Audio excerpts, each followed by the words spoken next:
4 დებიუტანტი საქართველოს ეროვნული საფეხბურთო ნაკრების შემადგენლობაში. თემურ ქეცბაიამ ოფიციალურ მატჩებში მონაწილეობის მისაღებად რიგის კონტოს მცველი ლაშა დვალი, დინამო თბილისის სამი ნახევარმცველი გიორგი პაპუნაშვილი, მათე წინცაძე და გიორგი პაპავა პირველად გამოიძახა.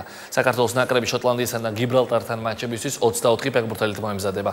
ეროვნული გუნდი პირველი გასვლითი მატჩისთვის საცხოვრებელ პროცესს 6 ოქტომბერს გლაზგოში დაიწყებს. თამაში კი შოტლანდიასთან აიბროქსის სტადიონზე 11 ოქტომბერს ჩატარდება. Euro 2016 საკვალიფიკაციო ეტაპის მესამე ტურის შეხვედრას ქართველი ფეხბურთელები 14 ოქტომბერს პორტუგალიაში გიბრალტარის წინააღმდეგ გამართავენ. ორივე მატჩის ტელერეპორტაჟს საზოგადოებრივი მაუწყებლის პირველი არხი პირდაპირ ეთერში შემოგთავაზებთ. ძალიან გახარებული ვარ, ყველა ახალგაზრდა ფეხბურთელის ოცნებაა, რომ ეროვნულ ნაკრებში ითამაშოს და მე ეს ოცნება ადრეულ ასაკში ამიხდა რა. რაც შეეხება თამაშს, პირველი გასვლითი მატჩია. დაძაბული თამაში იქნება ჩემი აზრით, მაგრამ თამაში ყველასთან შეიძლება.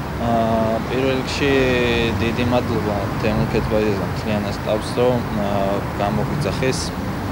ეს ჩვენთვის დიდი პატივი, ახალგაზრდა ფეხბურთელებისთვის დიდი პატივი არის და იმედია მოგვეცემა იმის შანსი და საშუალება, რომ თავი წამოვაჩინოთ და რაც შეეხება შოტლანდიას, ბიჭების მონდომებით და თავდადებით ღვთისწყალობით იმედია გავიმარჯვებთ.